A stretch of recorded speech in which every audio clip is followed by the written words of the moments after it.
Hey everybody, it's Grayson. I hope you're having a great day. I want to make this video real quick because I've seen a lot of crazy headlines about SVB, Silicon Valley Bank, and it failing on Friday. Now, this is big news because it's the second largest bank since 2008 that has failed. Washington Mutual back in 2008 with the financial crisis was the largest, and this is the second largest. So that's causing a lot of people to think that the banking system is going to implode. Now, personally, as having been through the financial crisis in 2008, I don't see this as being the same scenario. Now, it's never good when a bank fails, and what seems to be happening is that they're not going to bail out the bank. There's still a potential it could be sold and bought by somebody else, but the real thing here is that I think it might be overblown by a lot of other YouTubers and financial channels because they like to create the doom and gloom. Again, I don't know what will happen down the road, but there was a great video by Richard at the Plain Bagel who kind of broke it down nice and cleanly. There's some others that have talked about it as well. I think we should step back before we make rash decisions and think about it and how this bank was particularly run. Now, SVB has been a bank around for about 40 years for Silicon Valley, and it focused mainly on venture capital money and tech startups. That was its bread and butter. The thing that really happened in this scenario is that they made one really bad bet on bonds.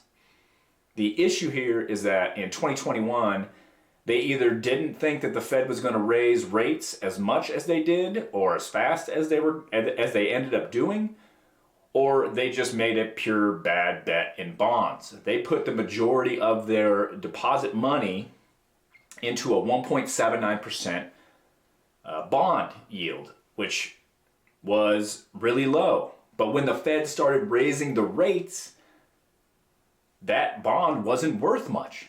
They either have to hold to the maturity, which would have given them the yield that they wanted and they would have gotten that money back. But here was the big issue. Venture capital in the past year has really dried up for a lot of tech startups. There has not been a lot of venture capital being pushed through. Okay, so this was a twofold issue for SVB. They not only were not getting a lot of deposits in, so tech startups that needed their cash were pulling it out of the bank at a regular basis. They had people to pay. They have bills that they have to take care of, like payroll. All these kind of things have to be taken care of. So they were actually using the money in the bank. They were using it as it should have been used for because nothing else was really coming in.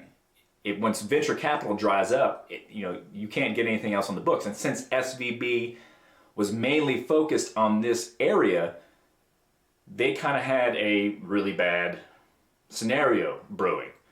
And with their bet on the bonds, they ended up having to sell $21 billion of bonds on Wednesday this past week, which resulted in them having a $1.8 billion loss. They were selling the bonds in order to meet the financial obligations to, have money for depositors to take their money out.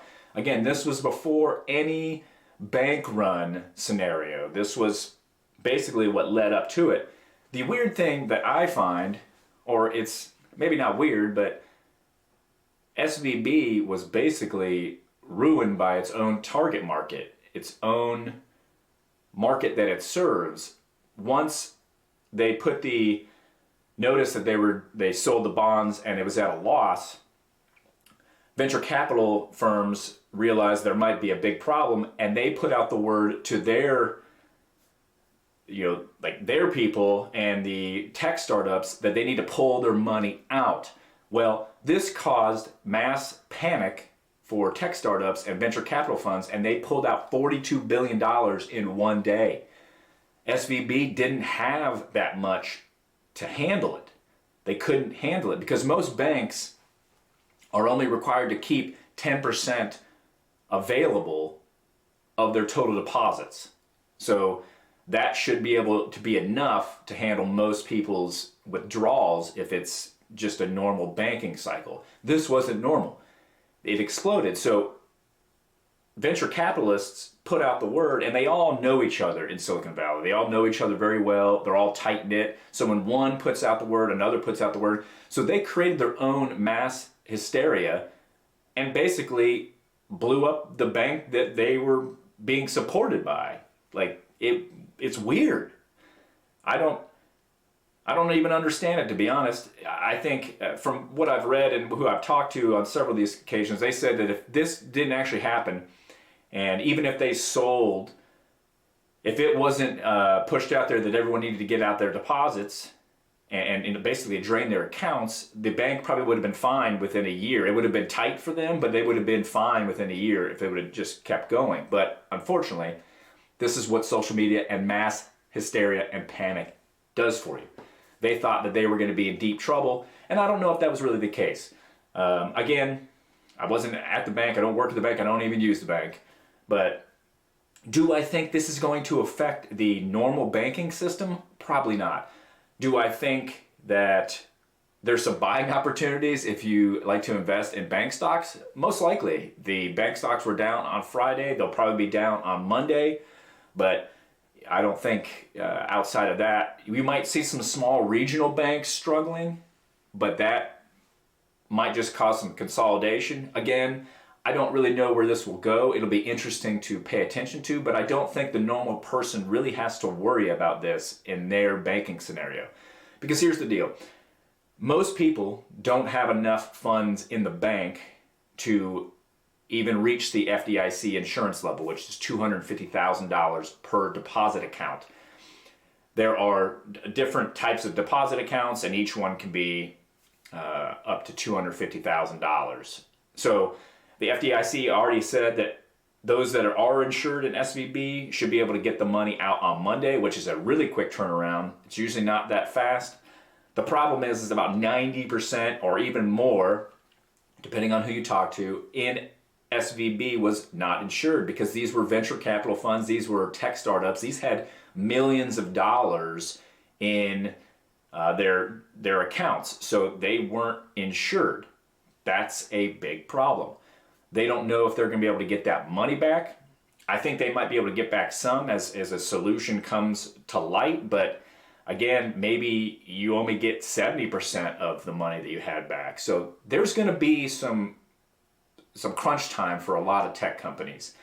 There are bigger ones like Roku and Roblox that had money in SVB.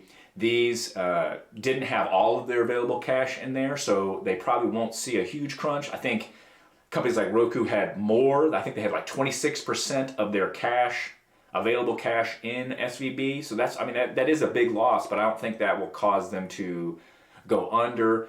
They will probably go through a crunch until something is figured out with SVB. Now, what can you learn from all this?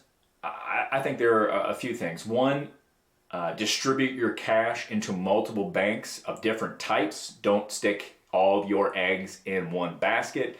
There was a couple of stories about some tech startups that had millions in SVB, but they had more and more millions in like 5 other banks that were not attached to SVB or anything like that. So they still have funds to be able to meet payroll. They can, handle their obligations. So they didn't have all of their eggs in one basket. That's probably one of the best financial decisions you can ever make if you have this kind of money. And then really the other is stop creating mass panic and hysteria.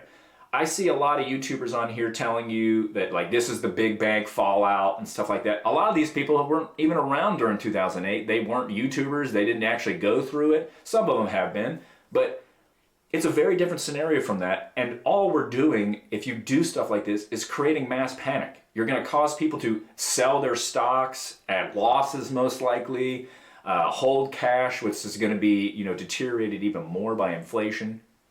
This isn't a great idea. I wouldn't recommend this. So what you should do is do your own research. Again, I'm just one guy and this is my opinion, but do your own research, figure out what you want to do with your money. see what's going on. Again, when the market's open and we'll kind of see what's happening, it could be great buying opportunities for those that are doing long-term investing, which is everybody should be doing long-term investing. What kind of buying opportunities there will be, I do not know, but I think there will be some good buying opportunities in the market. But we have to see how this plays out. Will somebody come in, swoop in and buy SVB and kind of right the ship? We don't know. But don't think that this is going to be some very large mass event like 2008 where it was a domino effect. I don't believe that's really going to be the case. I do think that banks should provide more info on what their bond portfolio is, because many banks do these treasury bonds and bond portfolios. When did they buy them? What were the rates that they at? Because if they have to sell immediately, they might be at a loss too. So, but really that only happens if bank runs happen, which means a ton of people push out and pull out money from the bank, and they don't have enough money to give them their deposits back. So if there is no bank run, you often don't have an issue. So what do you guys think about SVB and what's happening right now? Let me know in the comments below. If you appreciated this video, it'd be awesome if you liked and subscribed. Is it mandatory? Nope. Would I appreciate it? I sure would. I hope to see you again next time on Money Shorts.